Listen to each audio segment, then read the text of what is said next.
¿Qué tal están? Bienvenidos. Comentario de un libro de Rojas Estapé.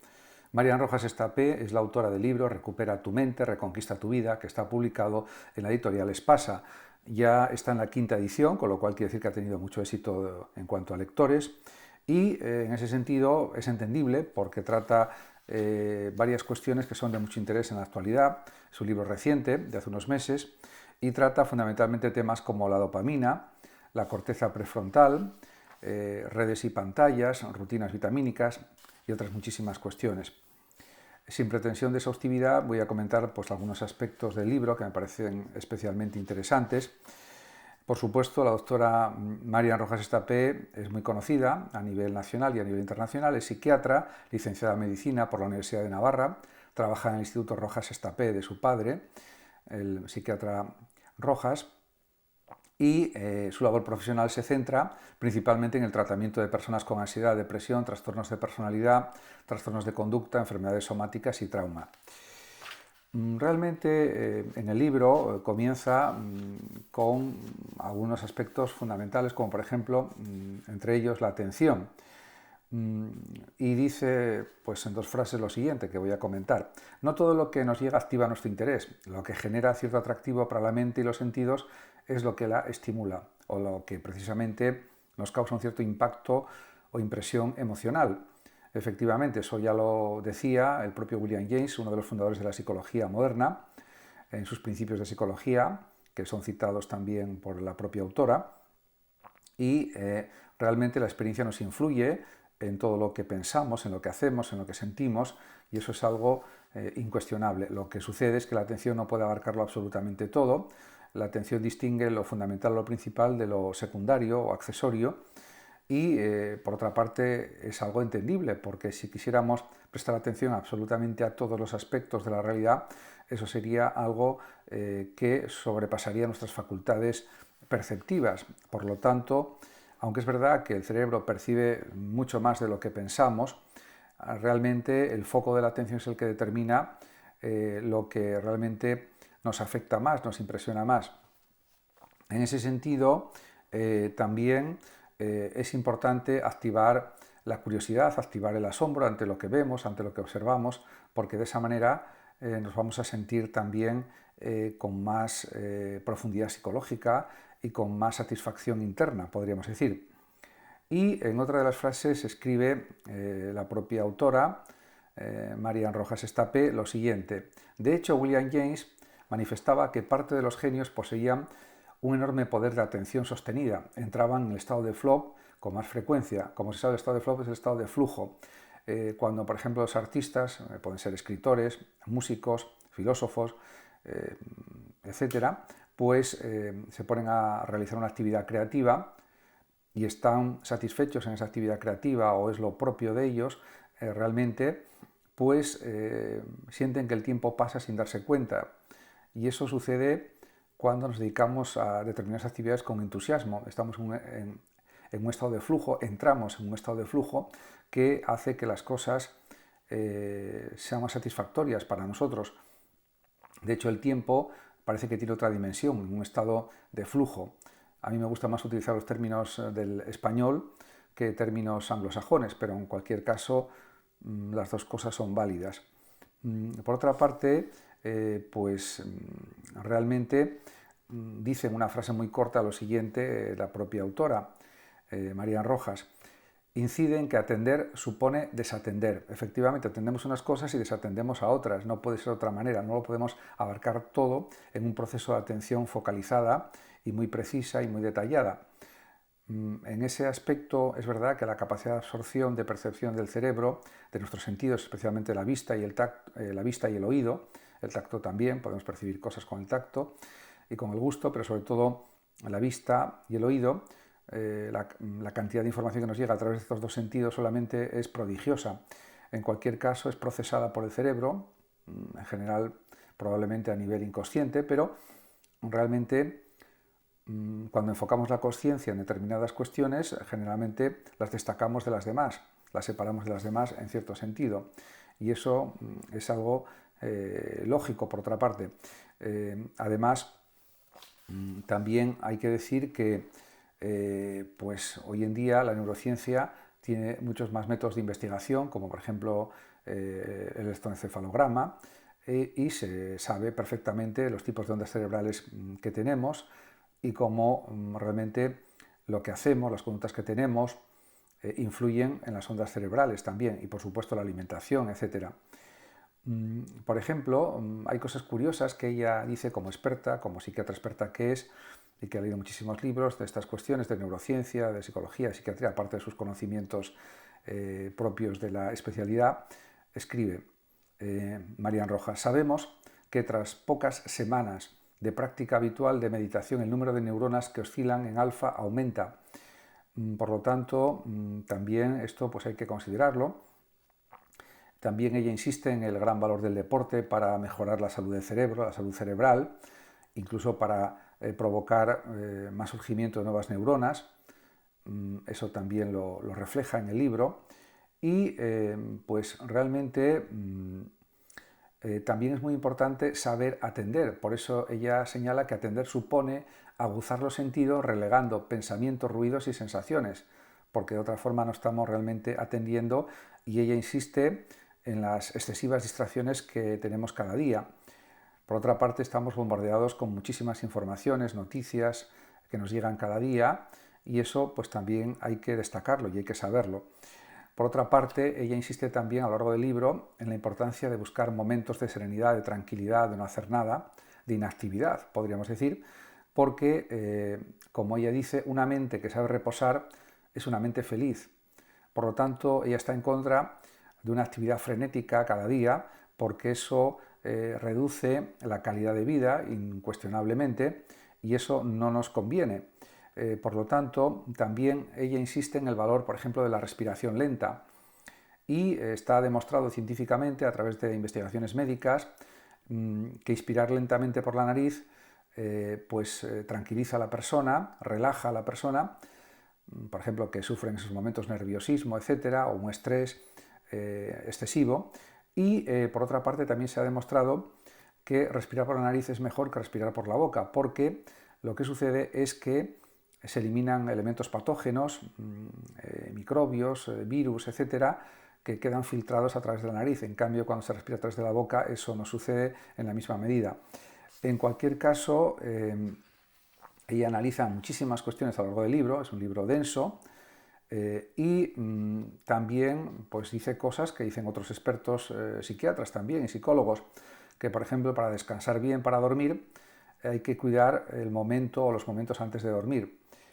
Por otra parte, también ella da mucha importancia a la corteza prefrontal, que realmente es fundamental para tomar decisiones. Y generalmente, pues a partir ya de los 25 o 30 años, esa corteza prefrontal ya actúa de mejor modo, de mejor manera, en general, que por ejemplo en la etapa de la niñez o la adolescencia, que se está desarrollando todavía, aunque por supuesto a todo esto hay que decir que hay excepciones. Pero en general esa es la realidad. También habla de los peligros de que nuestro cerebro se intoxique de cortisol, una sustancia, un neurotransmisor que se produce en el cerebro, y que esa intoxicación, entre comillas, de cortisol está producida por el estrés crónico, los traumas sin resolver, por ejemplo, también la personalidad insegura, el perfeccionismo en la personalidad es algo también negativo, el excesivo perfeccionismo, podríamos decir, para ser más precisos. Y también la obsesión, la personalidad controladora también aumentan el nivel de cortisol en el cerebro. Y también, por supuesto, la cronopatía, diríamos un padecimiento de nuestro tiempo, que es querer aprovechar cada segundo de nuestro tiempo y vivir obsesionado por eso. Y por supuesto la soledad y el miedo son también causas que aumentan el nivel de cortisol en el cerebro, lo que es realmente negativo para el mismo. En cualquier caso, está claro que el funcionamiento químico cerebral es muy complejo, intervienen muchos factores, también interviene la alimentación, etcétera, y controlarlo pues realmente es extremadamente complicado. En cualquier caso, hay que considerar que, como ella también señala en el libro, existen unos 60 tipos de neurotransmisores y cada uno tiene un cometido. Por lo tanto, pretender que todos estén en el nivel adecuado pues es algo prácticamente casi imposible. En todo caso, es verdad que las actividades en la naturaleza, al aire libre, el deporte, etcétera, pues favorecen, diríamos, pues una cierta estabilidad de los neurotransmisores o favorecen también, diríamos, la buena salud cerebral. Pero, de todas maneras, realmente es complejo el movimiento de los neurotransmisores en el cerebro bueno, pues en cualquier caso también hay que destacar que hay varios neurotransmisores principales, como por ejemplo la dopamina, la serotonina y otros. La acetilcolina, que sirve para transmitir los impulsos nerviosos también. Y, por ejemplo, hay cosas curiosas que ella refleja en el libro. Y dice, Marian Rojas, la dopamina se libera no solo a través del objeto o estímulo placentero, esto es importante, sino simplemente con imaginarlo, anticiparlo o mirarlo. Por lo tanto, en la sociedad digital en la que vivimos, en la cultura digital en la que estamos inmersos, cada vez la gente tiene más liberación de dopamina en su cerebro, especialmente, por ejemplo, por los estímulos causados por los móviles, por el visionado de vídeos, de informaciones, etcétera. Y pues también la música puede ser un elemento que hace que se descargue más la dopamina en el cerebro. Y también, por supuesto, está bien que haya esas descargas mayores de dopamina, pero también hay que entrenar al cerebro, sobre todo a la corteza prefrontal, a que tiene que haber también objetivos a medio y a largo plazo, no solamente estímulos placenteros cada segundo de nuestro tiempo, porque eso entonces nos convierte en esclavos de esos estímulos placenteros continuos, constantes. En ese sentido, en la existencia hay que buscar, según Marian Rojas, un equilibrio, diríamos, en todos los sentidos.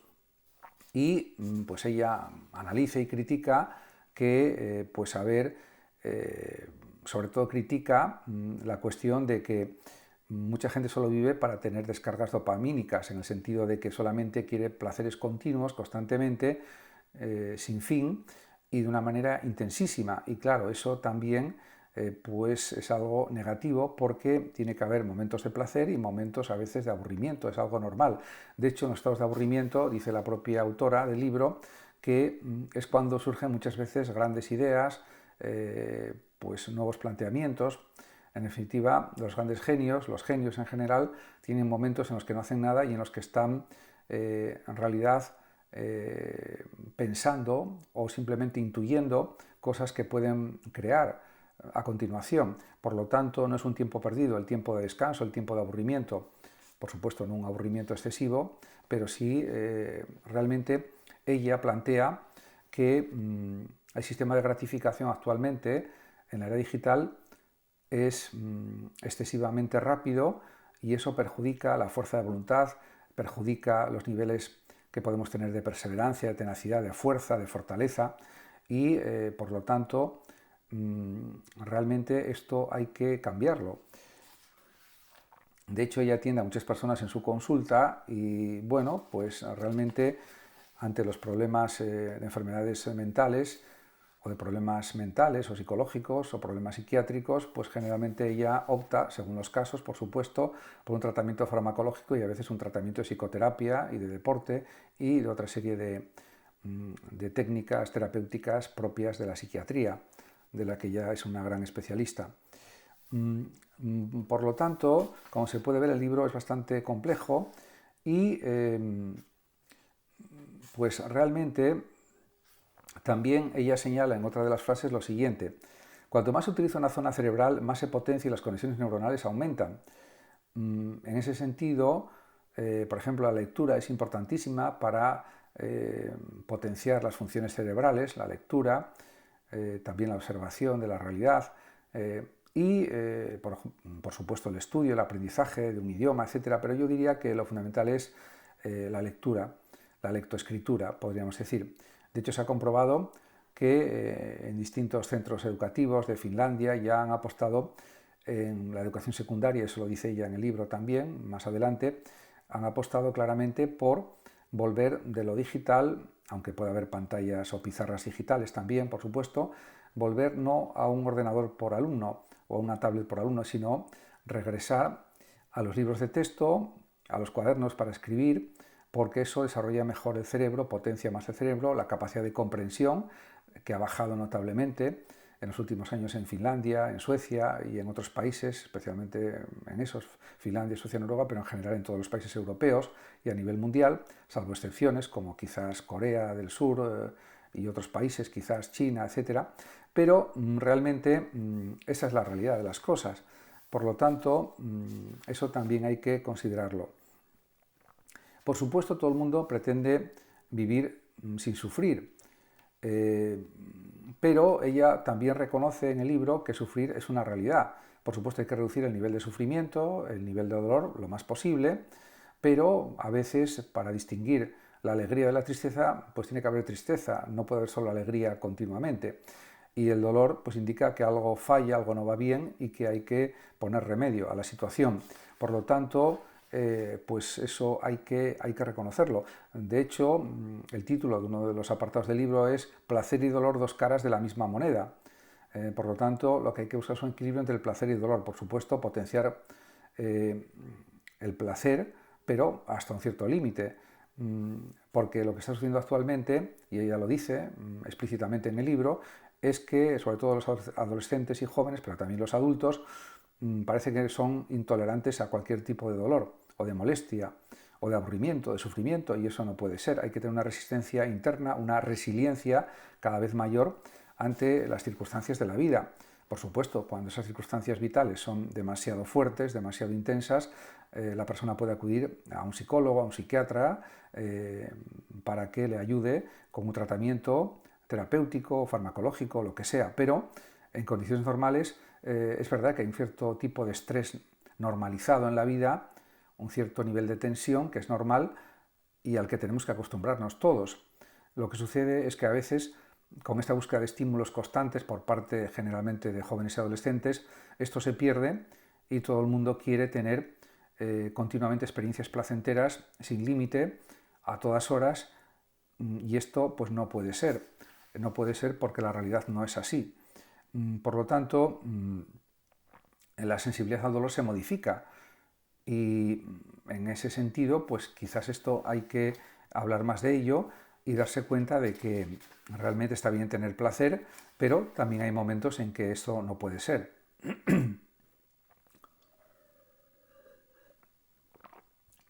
Por otra parte, a lo largo del libro, pues también ella insiste en estas cuestiones. Por ejemplo, cuando escribe: cuanta más intensa es la búsqueda de placer, más vulnerable es la persona al dolor, o más vulnerabilidad al dolor existe. Es cierto. Y luego también, por supuesto, ella trata a pacientes que tienen adicciones, por ejemplo, a los móviles o adicciones a alguna droga, etc. Y, lógicamente, tenemos que desarrollar una voluntad fuerte. Y, por supuesto, ella lo dice en el libro, dice: un adicto pierde la capacidad de gestionar su vida. ¿Y eso por qué sucede? ¿Por qué una persona cae en la adicción? Pues también hay respuesta a esta cuestión en el libro. Pues porque su corteza prefrontal no le permite controlar sus deseos e impulsos. Y esto pues es lo que sucede. Por lo tanto, hay que formar a las personas, a los adolescentes, a los niños, a los jóvenes, para que sepan controlar sus impulsos por lo menos hasta un cierto nivel. Porque es verdad que en esa época de la adolescencia, de la juventud, se está todavía desarrollando el cerebro, algunas partes del cerebro, y precisamente la corteza prefrontal no acaba de formarse hasta los 25 años. Está formándose hasta los 25 años. Este es un dato importantísimo, por lo tanto, también hay que ser comprensivos con los adolescentes y jóvenes en este aspecto. En cualquier caso, pues ella está en contra totalmente de las drogas, de cualquier tipo de droga, porque perjudica a nivel cerebral, sin duda, y hay estudios científicos que lo demuestran, por activa y por pasiva, y incluso ella llega a decir, en una de sus frases, en una de las frases del libro, lo siguiente: yo suelo definir la marihuana como un activador de enfermedades y síntomas psiquiátricos. Y eso lo dice muy claramente. Por otra parte, ella también reconoce que es más fácil, entre comillas, abandonar, esto de las comillas las pongo yo, es más fácil abandonarse a las drogas que lidiar con la vida. Yo creo que sí, porque la vida es muy exigente. Quizás es más exigente para unas personas que para otras, puede ser, eso no lo dudo, pero realmente hay que tener mucho cuidado con las sustancias estimulantes, no tomarlas, ni el alcohol, ni anfetamina, etcétera, ni el fentanilo, porque eso es realmente terrible, cómo afecta a las personas. Y en fin, el libro pues sigue desarrollando muchísimas cuestiones que realmente son muy de actualidad, podríamos decir, porque el libro ha terminado de ser escrito pues hace unos meses nada más. Simplemente pues recomiendo su lectura y su subrayado, si es que así se desea. Muchas gracias a todos por su atención y hasta mi próximo vídeo.